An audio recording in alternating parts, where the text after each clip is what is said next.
to the Dukes of Richmond for nearly 300 years. In 1993, Lord March, heir to the estate, conceived the Festival of Speed, a celebration of historic motorsport where classic cars and legendary drivers compete against the clock in a series of great racing battles. But where does this passion for motorsport come from? Well, I suppose it comes from the old days of the circuit here at Goodwood. And my grandfather built that in '48, and I used to go always with him till I was about 8. And it was the sort of high point of my year. The weekend starts with a more traditional form of Goodwood horsepower. A glorious occasion to get things off to a flying start. Don't let your missus see you winning this. We call this the Festival of Speed race evening, and we have a lot of famous drivers here. We have Stirling Moss here, Don Surtees, Dan Gurney, Phil Hill, a lot of well-known personalities, and of course their families and wives love it, so they can't be here for a fun evening before the big day tomorrow. Someone tried to tell me there was a horse running called Fanjo tonight. Well, if there is, I should definitely be betting on it. The theme is great racing battles. The crowd will be in pole position to see a spectacular collection of rare cars and great drivers.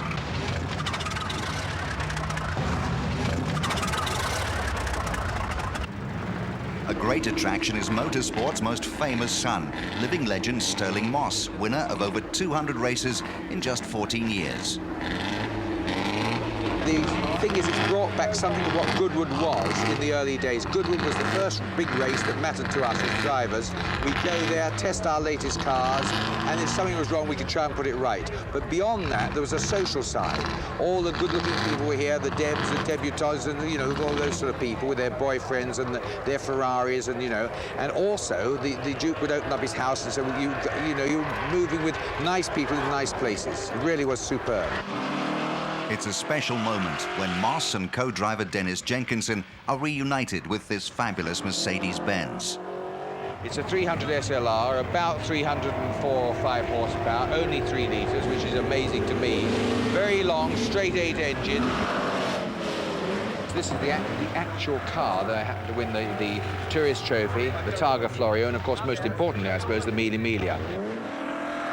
Moss and Jenkinson were masters of the Mille, a demanding 1,000-mile race around Italy. The Mille was a very nostalgic race because it was over 10 hours, well, just on 1,000 miles. It evokes fantastic memories. I mean, speeds of up to nearly 180 miles an hour, which was quick in those days. I mean, we were faster than the twin-engined aircraft following the event. And just dangerous, frightening, exhilarating, awe-inspiring. I mean, it was something, 1,000 miles, I could no way learn it. So Jenks and I decided we put it on this roll of paper, and then he would give me the signals. When we're coming up a fast brow, say 160 miles an hour into a town, he'd give me either flat out or slow, left, whatever it was. And he was literally my guide dog. Safety just didn't exist. Remember, the race started 9 o'clock at night. There were about 500 cars going to start with at half-minute intervals. And then I went at 7:22 in the morning. So they'd been going since 9 o'clock the night before. The roads were semi-closed. Doctors, obviously, and important things had to go on the roads. But the public, there were no barriers, no straw bales. People would come along, get right to the edge of the road. In fact, when they were on the thing, they'd lean forward, and so you'd be going into a cone of people, and I'd waggle on the steering wheel, and people look and think, my God, he's out of control, pull back a bit. In the mountains, they got the Futa Pass. They get up there. When they waved you on, you knew it was something dangerous, because they do that to see a shunt. And it had an atmosphere that one cannot understand or comprehend now, because that wouldn't be allowed. Wouldn't be allowed. Please. You want to get in now? Like I've got to go. That's got to be easy. What's your problem here? What happened here? My problem is I've got my leg in glass stuff, so I actually won't use my crutch. How did that happen?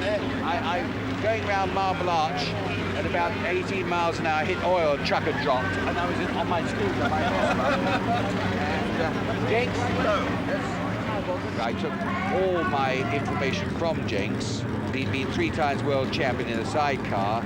I had great confidence in him as a man, and I knew his life was at stake as well. What's it like to be back in there now with Jenks alongside you? Fantastic. I mean, this car is absolutely magic. It's as cars should be. I'm not comfortably seated, I must tell you. I drive normally full arm, but at least with this stiff leg, I'm hoping I can work the controls. He may give me signals which I can't interpret, you know. Get your hat on, Jinx. The incredible thing is his peripheral vision. I've had my hand here all the time. All he had to do was give me my food and give me instructions. And he did both perfectly, except once he was sick and turned around and he had lost his glasses. Because a lot of fumes come up, you see, the brake pads come in, that's why we got black faces. So then it wasn't so good. Have a good drive. Thank you very much.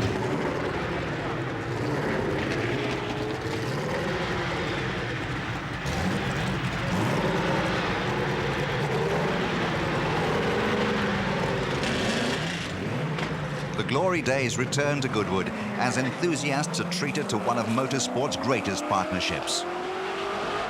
And the weekend has only just started. After 12 months' intense organisation, Charles March is still checking on the slightest details. Nothing coming up at the moment, actually. There's no ticker tape coming up at all. Well, the ticker tape's there, but it's not working. Nothing's working. What about the water? Are people getting the water? Well, it's there if they want it. Can you tell them? Because I've asked for a marshal to be out here to deliver the water and the ticker tape, if that's at all possible, when they come up. Otherwise, it's pointless. We've gone to enormous trouble to get it. Yes. Yeah? Okay. I mean, we need a marshal up here doing that. Yeah. The weekend provides unrestricted access to all the cars and drivers, a rare treat for today's enthusiasts.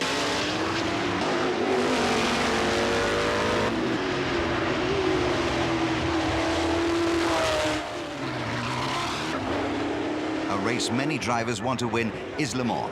5-time winner Derek Bell puts on his own festival of speed as he powers up the hill in the world's most formidable car, the Can-Am Porsche 91730.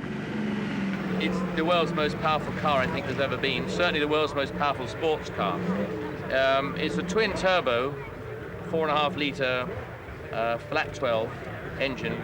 The standard 4.5-litre actually was in the Gulf Porsche, which is up there. Porsche decided for the Can-Am series in America to put the twin-turbo on the same engine, and it leapt from being 630 horsepower to 1,000. And you could actually turn it up to 1,200 if one needed the extra bit to overtake. It's pretty enlightening.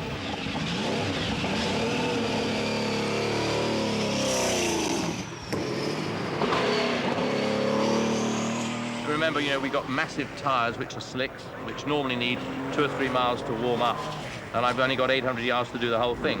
So it'll just be getting together when I get to the parking lot at the top, I think. Derek compares it to his Le Mans winning Gulf Porsche, in which he had so much international success. Well, that one would be a heck of a lot easier to drive because it's normally aspirated. Obviously, this is twin turbo. This one is a bit difficult until the power comes, and then it's very difficult controlling it. That one is the most beautiful torquey engine. It just pulls from low revs. I actually drove that car.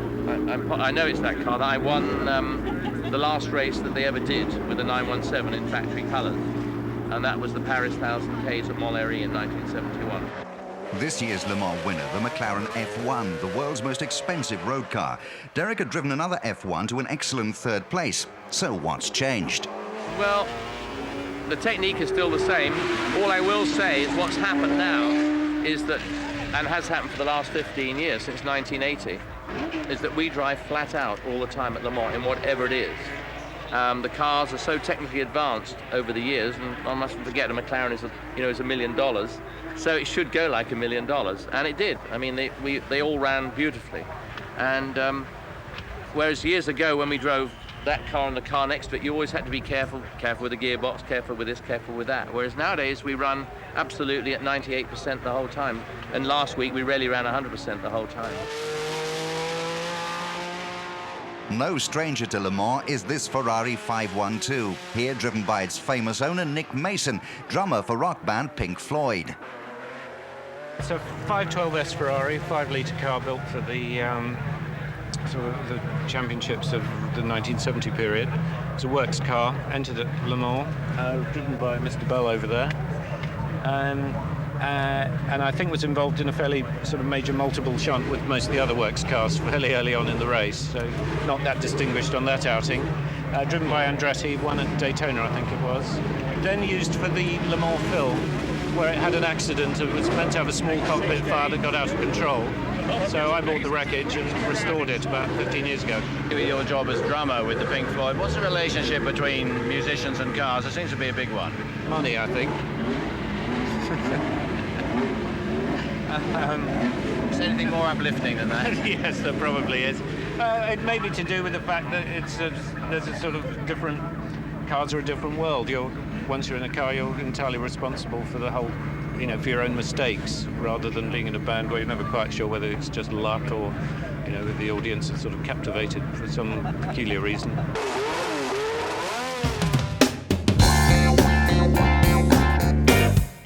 Aston Martin, James Bond's favourite. Two of its greatest ever drivers, Roy Salvadori and Tony Brooks, are reunited in this great British car.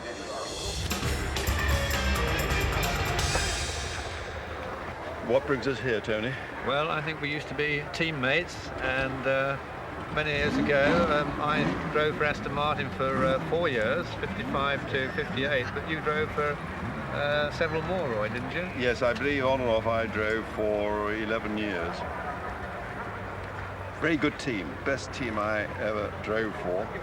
Good cars, nice co-drivers. Would you agree, Brooks? One or two exceptions. Me? never name names. Well, this is by far and away the most successful DBR1 Aston Martin ever. It won 6 major races. The last one was won by Roy at Le Mans in 1959.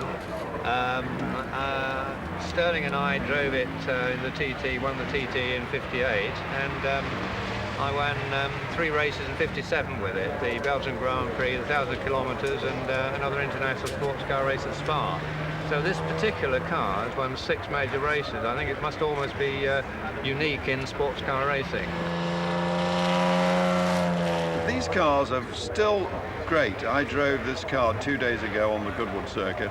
Fortunately, the Goodwood circuit's unchanged, so it makes it easier for us to remember every hole, every ripple of the circuit, and it still feels exactly the same. Other cars I get into feel quite different, I think, well, they really didn't do this, they didn't do that, but to get in this car at Goodwood, as I did 2 days ago, it was just like going back 30 years.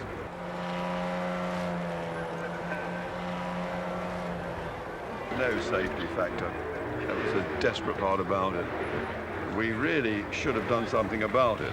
Nothing to do with the manufacturers, it was mainly the circuit and the type of cars to a great extent. They've improved them so much. Tony has views on that. Well, yes, I think it was a different type of racing in those days. On the continental circuits, if you made a mistake, it could be your last, because you'd finish up either in a ditch against a brick wall or against a tree. We had a very happy team, and that wasn't always the case in some of the racing teams, and so it was always a pleasure. It was almost like a holiday going to Le Mans. I don't think any of us liked Le Mans, but we had a wonderful week there, and we put up with a motor race. It was really fun driving for Aston Martin. Would you agree? Yes, it was. It had to be fun. It had to be a holiday, because the money we had paid, I mean, it was ridiculous.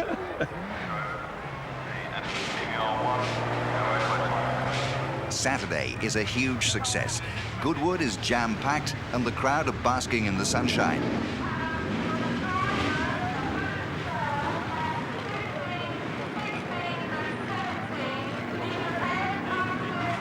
Content that all's running smoothly, Charles March takes a break from the organising and climbs into the hot seat of a classic Mercedes-Benz. Starter on the button. Stop the ignition, push the key out. This is starting the engine. That's it. Nothing more. This is the handbrake. And open the door. Yes, you push here, and then it's open. And this is for stabilizing the whole door. Yeah. Okay, guys, thanks. Enjoy it. Don't forget the handbrake.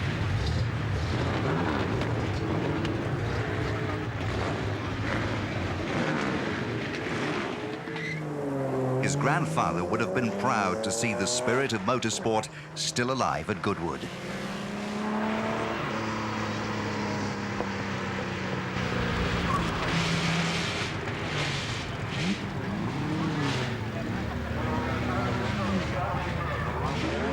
fabulous. It's got a great history. It won the Carrera Panamericana race in '52, driven by Kling and Klink, I think, two people driving it. And that was to celebrate the opening of the highway between North and South America. And they had this great race in Mexico, of which this car won. Well, Stirling says it handles, brilliantly, and I have to say I thought it was, not being an expert, but I thought it was fantastic. And one of the reasons is it's got such a rigid chassis, and that's why the gull-wing doors were developed in the first place.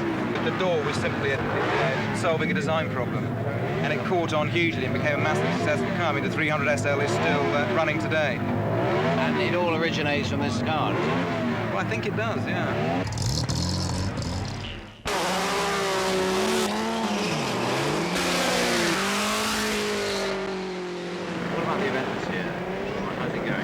Seems to be going all right at the moment.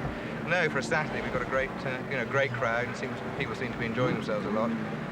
Cars are running on time, so far so good. The theme this year is great battles. What are the battles that you've set up that you're particularly pleased in terms of getting here? Well, I mean, there are so many of them. We've got the great Bentley-Mercedes battle, which we're very pleased with, all the right cars in that. We've got all those blower Bentleys here, the Paget-Birkin Bentleys. We've got the two SSK Mercedes in that battle. And then we go right up to, the Can-Am battles.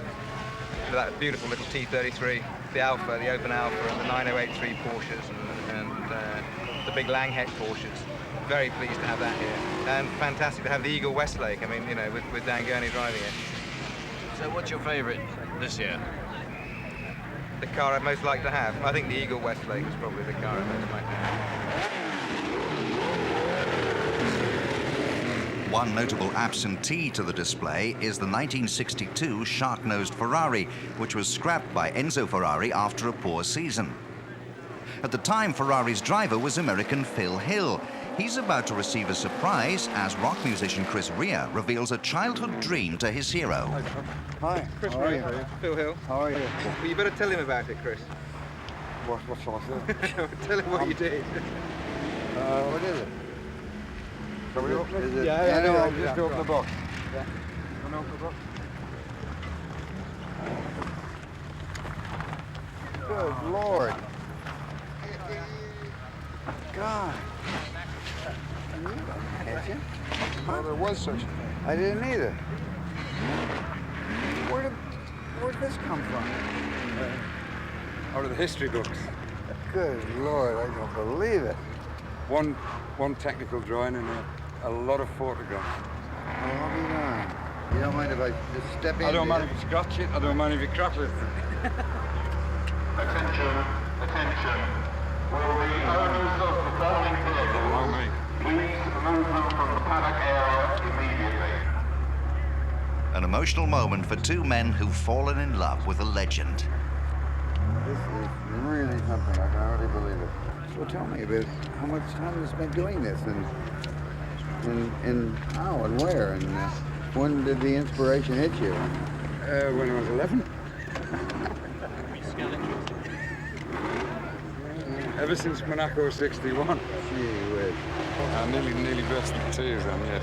What does it mean to you then? Why is that? Everything.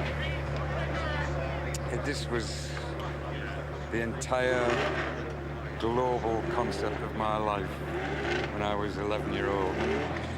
The years have only made it even worse.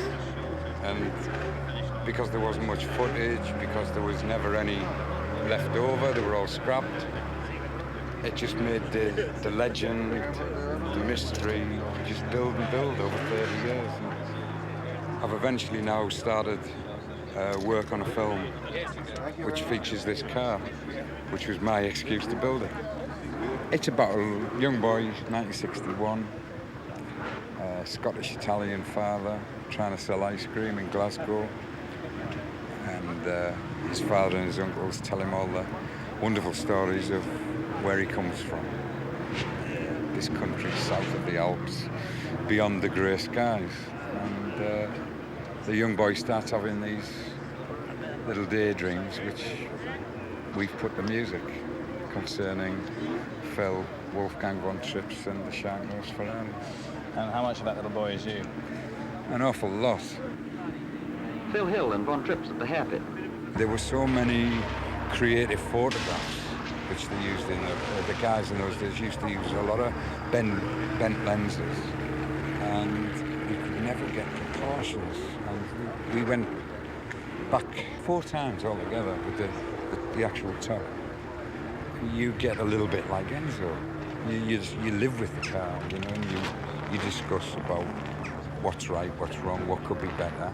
And so it becomes a lot like an album, where when the album's finished, you just want to do the next album. And I'm just getting over that period now, because when it was finished, it was a relief that it was finished, because it wasn't cheap. Just suddenly hit me then.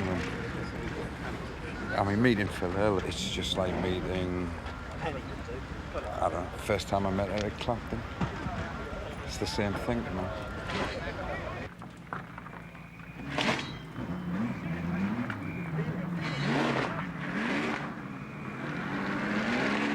But I was frantically looking for the usual giveaways that it was a replica, and they're hardly there. You know, when you first look at it overall. Of course, when you take all the panels off, you see that there had to be little compromises here and there. But I just think it's an amazing effort. Phil gets behind the wheel of another motorsport classic, the Ferrari Dino. Well, it's a mate to the one that I won the Italian Grand Prix in 1960, and it has another distinction, and that is that it was the last front-engine car to win a Grand Prix of any kind. So, so there you have it. From then on, they've all been rear-engine cars.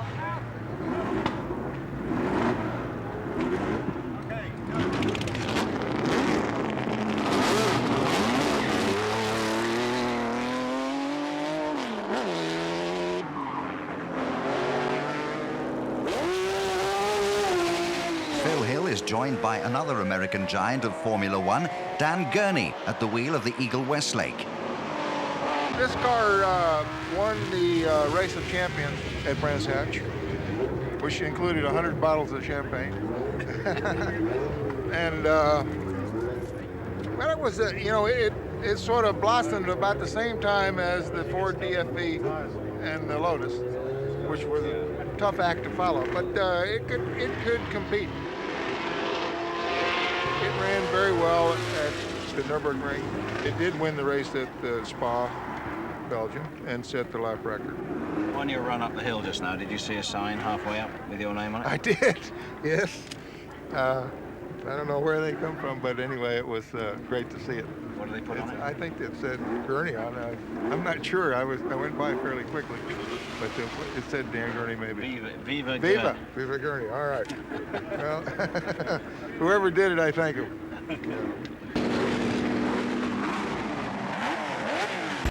Driving this Mercedes-Benz is the only man ever to have been world champion on both 2 wheels and 4, the great John Surtees. The W154 Mercedes of a sort of Lang Caracciola period, 39, 38, is a car that I drove about 10 years ago, actually, at Silverstone, together with Neil Corner in a sister car. So I sort of got to reacquaint myself. And also remember that I keep on telling myself, throttle in the center, brake on the right, throttle in the center, rather like the 125 last year. This was the start of a sort of car which went on, obviously, in the design characteristics, went right through until after the war, in the 50s. So it was the start of a new generation of cars. It was a very competitive period. Not so much different to today. You know, today in Grand Prix racing you have 2 or 3 teams only who are really the top performers, and the same applied then. And it depended on circuits, but I think mainly you can say Auto Union and Alfa Romeo. I hate watching the screen, in case something happens. Wonderful to see John and the guy. He drives it absolutely wonderfully. W154, come over from the Mercedes Museum. To be champion on 4 wheels and 2 is a remarkable achievement. Not easy either. And I was behind him the first year on a Manx Norton, and he was on the Vincent, and the way he rides it is all so delicate. He hardly touched it. There's no manoeuvring. It's all just, you know, like an athlete, really. No one's ever achieved that. Between this, I'll jump on the odd motorcycle. Well, we've got a whole host of MV Augustas here, 4-cylinders, 6-cylinder, works Nortons, works Gilieras. The festival puts on an awesome display of motorcycling power. Pick up the true heroes. Much to the delight of Charles March.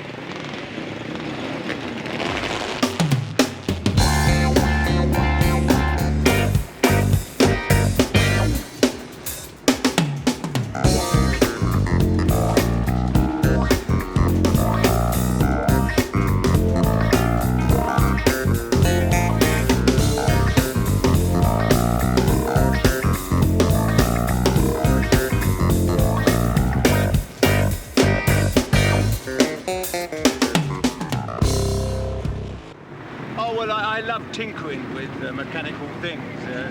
I don't get quite enough time these days as I'd like to, but the big thing is, of course, you can fit bikes into a much smaller space, and it was where I began, and so from a point of view of nostalgia, I switch on to that just for brief moments each year.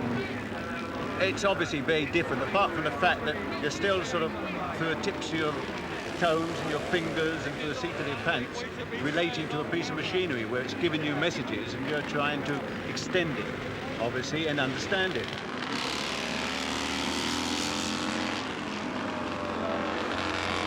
I had a tremendous battle on a Vincent with Jeff Duke, who was at that time on Nortons, and then went on and had battles with him on a Norton against his Gilieras, etc. And then went on to MV Augusta, and that's where I won my first World Championships. So, no, I have fond memories of most of the bikes we have along here. Thank you very much indeed. Gentleman Jack Sears in his supercharged Bentley, a driving force behind the weekend's nostalgia, happily reminiscing with another hero, Stirling Moss. I actually saw you 46 years ago win the 500cc race in your Norton Cooper. Really?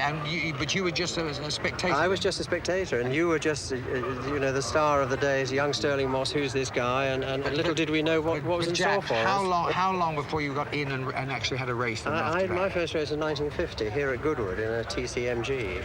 Really? Yes. But then when did you progress up to this sort of beautiful thing like this? Well, my father acquired this car in 1955, but the story behind it is that this was the might of England against the might of Germany, because this supercharged Bentley, which was created by Tim Birkin, or better known as Sir Henry Birkin, he had these cars built, and they really had a good duel with this supercharged Mercedes in the 1930 Le Mans race. And actually this car managed to get the lap record driven by Birkin, and it was a 6.5 litre Bentley that went on to win, and they were actually the 5th win that Bentley ever had.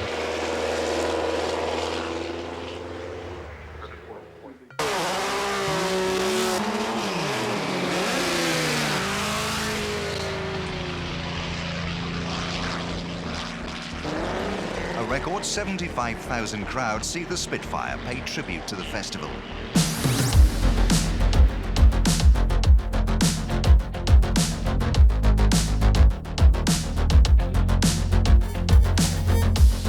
As the sun beats down, things heat up in the Brooks Classic Car Auction. Right bid against Privet, that 186,000. The 1964 BRM is eventually sold for over £180,000.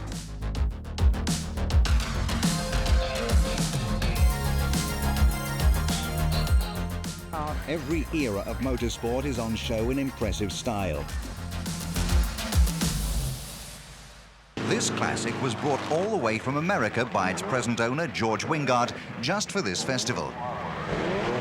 It was a pretty fast car. It lived in England for quite a while, raced at Brooklands very successfully, set several records there. It would run up to 120 miles an hour. Resta drove it at one time. Many drivers, you know, they changed hands so often at Brooklands. They seemed like they would just trade cars occasionally, you know.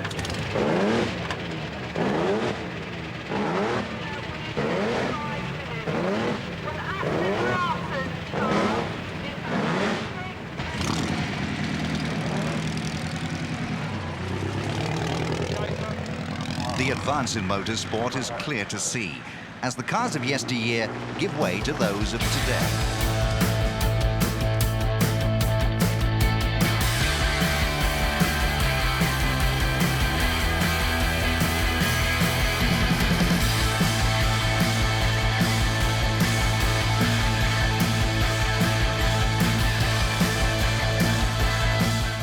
For Williams' current Formula One designer Adrian Newey, the festival offers the rare chance to be in the shoes of David Coulthard and Damon Hill. I'm not sure I can justify this on a purely technical grounds, but it certainly is interesting to drive them and sort of understand some of the problems that the drivers have. I mean, obviously it's the driver's job to relay their problems to their race engineers, and as such, I don't think it's necessary for the designer or the engineers to drive the car.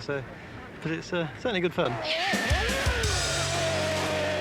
mean, one of the interesting things, for instance, on this car is that it's, by dint of the regulations last year, we had to go back from the so-called fly-by-wire throttle, which was an electro-hydraulic throttle, to a mechanical throttle, just a good old cable.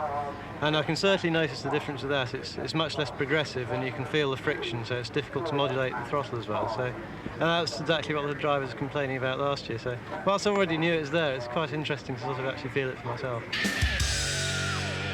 McLaren at the moment has slipped a little bit. I'm quite sure they'll be back in the future, but at the moment our biggest rivals are Benetton and Ferrari, and it really is quite an intense battle, as you may have seen. This is the one that was driven by David Coulthard for the second half of the season. I think this particular chassis finished second at Estoril, and was the T-car then for the last two races. So it was quite a successful car. Generally, we build about 6 or 7 cars a year. It's the roar of the engines. Jonathan Palmer is getting reacquainted with an old friend that never competed. It's only a test car to start with. It's the Williams six-wheeler. You can see it's got the 4 wheels at the back, 2 at the front, and in fact these rear wheels are exactly the same size as the front wheels. It was a car that was built by Williams back in 1982 when I was a test driver for Williams, and at that time running 6-wheel cars was legal, but the testing of it went very well, and from the computer predictions it was going to be something like 5 seconds a lap faster at Paul Ricard than the ordinary 4-wheel cars, the advantage really being you've got a much bigger width of diffuser in the back, and that meant the ground effect downforce was much greater. But as happens so often in Formula One, good ideas were banned, and this one was banned, and so the car never saw the light of day in terms of racing. But I spent quite a few test sessions in my days with Williams testing it. Rosberg did as well. It's got phenomenal traction. The way it gets off the line, all 4 wheels thrashing around, is quite remarkable. All the time throughout a sport that is as progressive as motor racing, you know, you're going to have a situation in which new technology will come along, and it's great to see it, it's important to see it, but also everybody involved, including those who actually conceive the new technology, recognise that if it's particularly advantageous, the chances are that after a year or two, maybe even shorter, it's going to be thwarted in the interest of the sport. People accept that. But I think it's one of the great things about Formula One is that it is such a wonderful sort of culture medium for the development of new technology, and that should definitely continue. No stranger to the Formula One driving seat is Ron Dennis, managing director of McLaren, the most successful team over the last decade. Ron is a huge fan of the Festival of Speed, and he jumps at the chance to show off one of his classic company cars.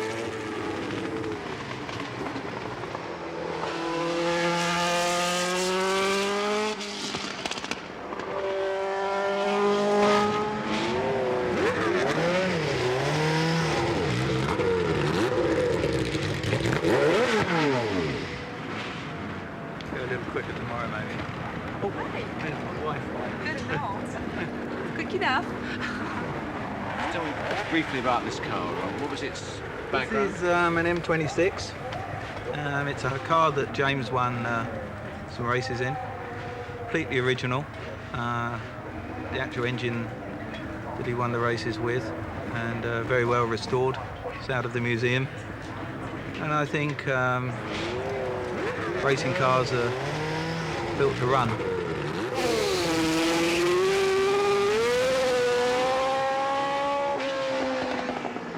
Even though we've got a pretty impressive collection of cars now. It's nice to get one out every now and then.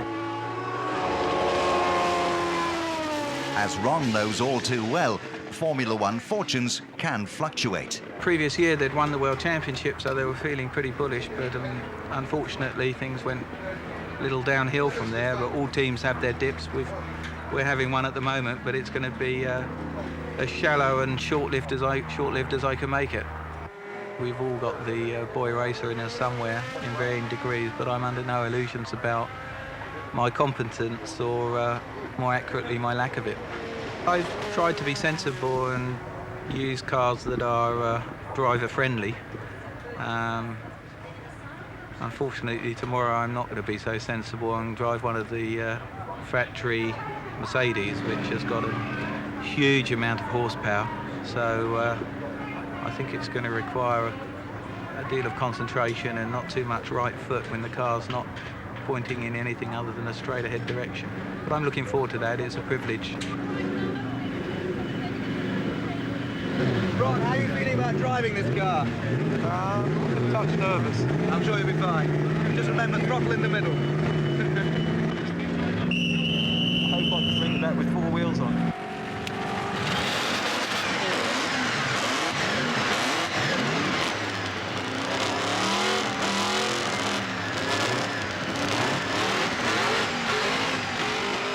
Ron Dennis in the Mercedes W165 Tripoli car. It won the Tripoli Grand Prix in 1939. They brought 2 cars there and came first and second.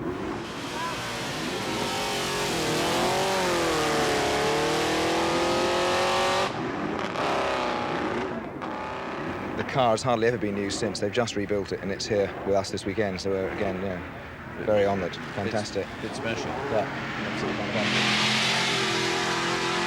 Wonderful noise. Absolute jewel of a car. Nobody knew they were bringing them, I gather, to Libya when they went, and they just came out of the ship, and they were first and second in practice as well. It was a great triumph. And the mechanic was telling me it hasn't actually... we only ran the engine for the first time on Monday, so there's been a damn close run thing. Well, Ron Dennis is very lucky to be in that car. Very lucky. Great honour for him. Bit of a worry. I'm sure he'll be fine. Centre throttle. I'm sure he'll be fine. One of the great battles in motorsport is for the land speed record. Centre stage is the 1929 holder, the Golden Arrow. Busy preparing for his next challenge is current record holder Richard Noble. Well, this is the greatest motor race of all time. It really is. What's actually happening is that there are 2 cars going to achieve, or rather one of them is going to actually achieve the first ever supersonic land speed record. We hold the current record at the moment now, but we're up against Craig Breedlove in the United States, and his car is just about complete at the moment now. So it's going to be a terrific battle. It's a world first. Now, why aren't you driving the car this time? We have a very difficult sort of situation now, actually. The workload in putting a project like this together is simply enormous. How dangerous is it? The last person who was killed was Glenn Leisha, which was, I suppose, about 30-odd years ago. Now, of course, now that we've got computer technology, now that we can simulate the car performance, etc., we know an awful lot more about it before we even go out and drive it. So I don't think it's as dangerous as people like to think. Is that why you're not going to drive it? No. The man who will be driving it knows a lot about jet engines. I'm a fighter pilot by trade. Spent 10 years flying fast jets, 6 years flying the Phantom, from which we have subsequently robbed spay engines to power the car, and the last 3 years flying the Tornado F3. Why are you doing it, Samadar? For Britain and for the hell of it. That's as good a reason as any. Good luck to you. Thank you. Britain's land speed pedigree looks to be in safe hands. This world record-breaking electric car was designed by pupils at St Richard's School in Bexhill.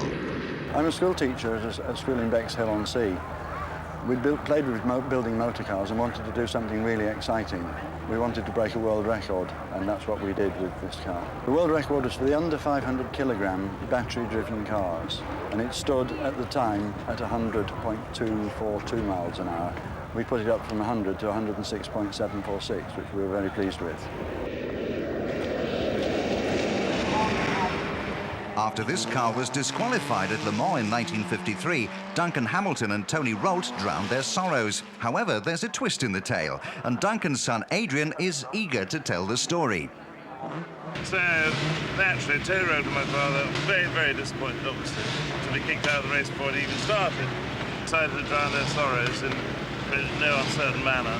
Anyway, Mr. Lyons, who was the owner of Jaguar cars, paid a 10-shilling fine, and they were back in the race in a fairly wrecked state at about 4 o'clock in the morning in the middle of Le Mans. There was a big slurp of Martel brandy, and into gear, and off they went. Your father managed to drive then with that much alcohol in him?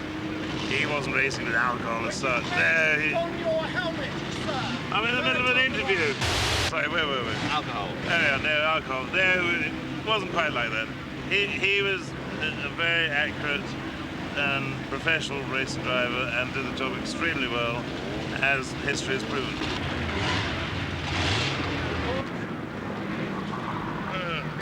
How is it? All right there. Going All right, very good. So when's Stuart driving? I might let him drive after lunch, depending on whether he behaves himself or not. Right, so what, you both drove yesterday? He drove first, then I did. Right. Then I thought I'd better show him how to do it. No, I hope you're not both doing the same thing as your fathers did, coming here sort of No. tanked up and... No. We behaved very well, very properly. Okay, well, best of luck anyway. Thank you. It's a wonderful event, isn't it? Great. Well done.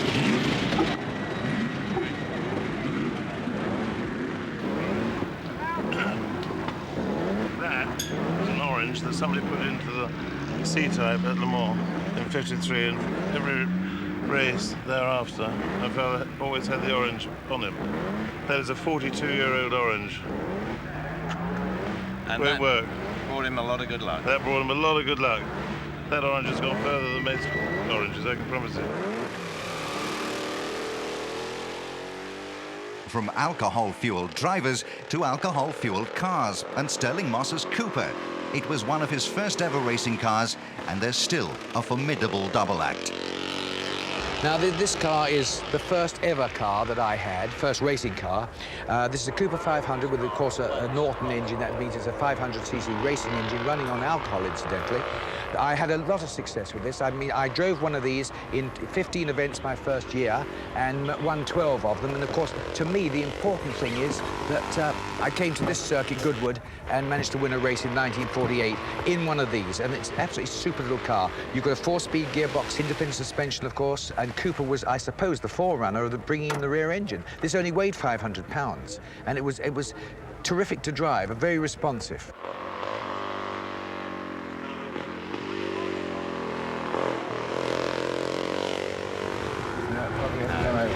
How have you done, Stirling? Oh, all right, I didn't race it. The RAF aren't going to be late, are they? No, they're going to be on the Flying numbers. from Germany. That's accurate. We've got 11 seconds. Charles March hopes that some special guests will soon salute the racing greats.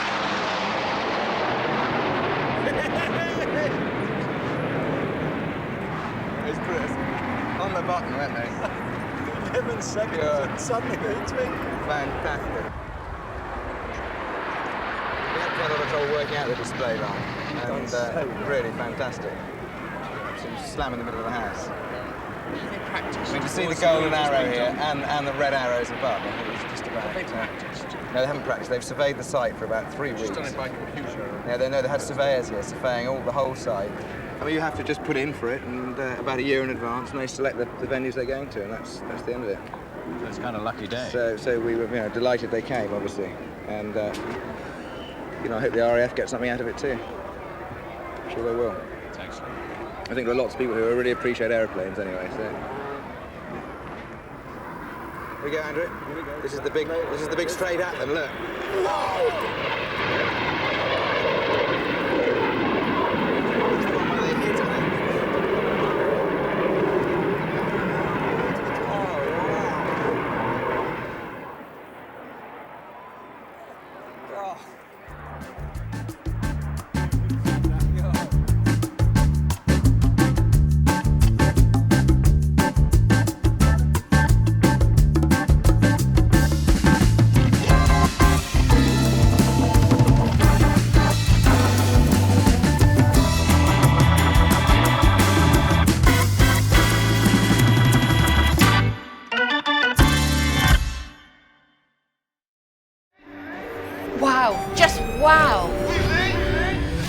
You can get close to the drivers, you can get close to the cars, you can really feel like you're involved in the action. It's a fun fair, but with cars.